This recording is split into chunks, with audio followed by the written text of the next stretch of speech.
আসসালামু আলাইকুম রহমতুল্লাহি ওবরাকাতুহ। আলহামদুলিল্লাহ ওয়াসসালাত ওয়াসসালামু আলা রাসূলিল্লাহ ওয়া বা'দ। রমাদান যখনই আসে তখনই আমাদের মসজিদগুলোতে আমরা একটা বিষয় শুনতে পাই যে মসজিদ থেকে ঘোষণা করা হয়ে থাকে একে ৭০, আপনারা বেশি বেশি দান করুন, ১ টাকায় ৭০ টাকা সওয়াব।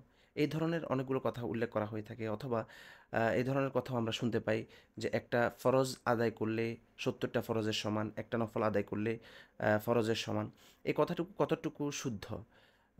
আল্লাহ রাসূল সাল্লাল্লাহু আলাইহি ওয়াসাল্লামের পক্ষ থেকে এই ব্যাপারে কোনো সহিহ হাদিস সাব্যস্ত হয়নি, যেখানে আমরা দলিল হিসেবে গ্রহণ করতে পারি। যে হাদিসটা সহিহ খুজাইমার মধ্যে এসেছে, রাসূলুল্লাহ সাল্লাল্লাহু আলাইহি সাল্লাম থেকে বর্ণনাকারী বর্ণনা করেছেন, মান তাকাররাবা ফিহি বিখাসলাতিন মিনাল খাইর কামান কানা কাআদ্দাল ফারিদা। যে ব্যক্তি রমাদানে একটা কল্যাণজনক কাজ করলো বা একটা নফল কাজ করলো, কানা কামান আদ্দা ফারিদা, সে একটা ফরজ আদায় করলে যে পরিমাণ সওয়াব সে পরিমাণ সওয়াব পাবে। এই যে বর্ণনাটা রয়েছে, এই বর্ণনাটা সহিহ হাদিস দ্বারা সাব্যস্ত হয়নি। এই বর্ণনার মধ্যে যেসব রাবীরা আছে সেসব রাবীদের ব্যাপারে মুহাদ্দিসিনে কেরাম, ইমাম আহমদ ইবনে হাম্বল রাহিমাহুল্লাহ, ইমাম বদরুদ্দিন আইনি সহ অন্যান্য মুহাদ্দিসিনে কেরাম এই হাদিসের সনদকে মুনকার বলেছেন, এবং এই হাদিসের রাবীদেরকে ইস্তিদলাল হিসেবে, গ্রহণযোগ্য নয় হিসেবে তারা উল্লেখ করেছেন, এবং এই হাদিসের সনদকে মুহাদ্দিসিনে কেরাম মুনকার হিসেবে উল্লেখ করেছেন। পক্ষান্তরে আল্লাহ সুবহানাহু ওয়া তাআলা বনি আদমের প্রত্যেক আমলকে ১০ গুণ থেকে ৭০০ গুণ পর্যন্ত বৃদ্ধি করে দেন। আল্লাহ রাসূল সাল্লাল্লাহু আলাইহি ওয়াসাল্লাম যেভাবে বলেছেন, কুল্লু আমালি ইবনে আদম ইলা মিন ১০ ইলা ৭০০ দিআফ। বনি আদমের প্রত্যেকটা আমল ১০ গুণ থেকে শুরু করে ৭০০ গুণ পর্যন্ত আল্লাহ রাব্বুল আলামিন বৃদ্ধি করে দেন। ব্যক্তির ইখলাস এবং তার আমলের প্রতি মনোযোগ, খুশু, খুদু এর উপরে লক্ষ্য করে আল্লাহ রাব্বুল আলামিন তার আমলকে বৃদ্ধি করে দেন। আল্লাহ সুবহানাহু ওয়া তাআলা কুরআনুল কারীমের মধ্যে বলেছেন, মান জাআ বিল হাসানাতি ফালাহু আশরু আমসালিহা। আল্লাহ রাব্বুল আলামিন যে ব্যক্তি একটা হাসানাত করবে, আল্লাহ রাব্বুল আলামিন তাকে ১০ গুণ নেকি দিবেন। অর্থাৎ প্রত্যেক আমল শুরু হয় ১০ গুণ নেকি দিয়ে, এবং সেটা আল্লাহ রাব্বুল আলামিন বৃদ্ধি করতে করতে ৭০০ গুণ পর্যন্ত বৃদ্ধি করে দেয়। যেখানে বলা হচ্ছে রমাদানে যদি একটি ফরজ আদায় করে তাকে ৭০ গুণ ফরজ দেয়া হবে। এই কথাটা কুরআনুল কারীম বা রাসূল সাল্লাল্লাহু আলাইহি ওয়াসাল্লামের সহিহ সুন্নাহর বিপরীত। সহিহ সুন্নাহর মধ্যে রয়েছে ১০ গুণ থেকে ৭০০ গুণ পর্যন্ত আল্লাহ রাব্বুল আলামিন বৃদ্ধি করে দেন।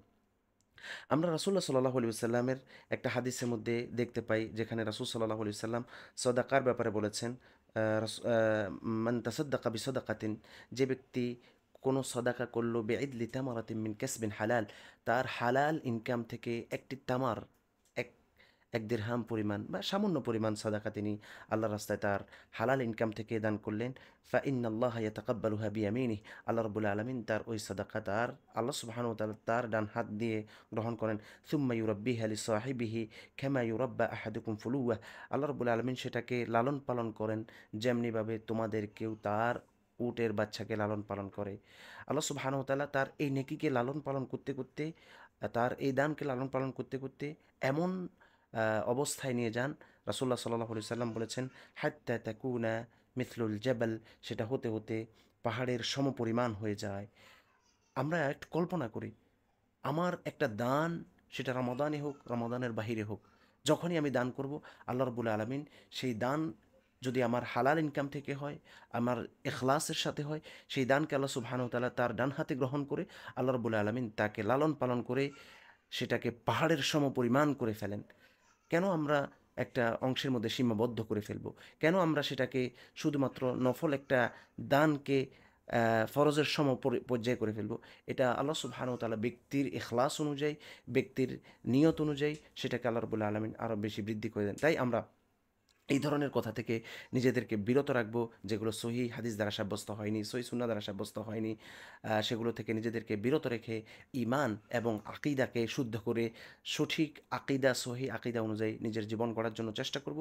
আল্লাহ সুবহানাহু ওয়া তাআলা আমাদেরকে তৌফিক দান করুন। আসসালামু আলাইকুম ওয়া রাহমাতুল্লাহি ওয়া বারাকাতুহু।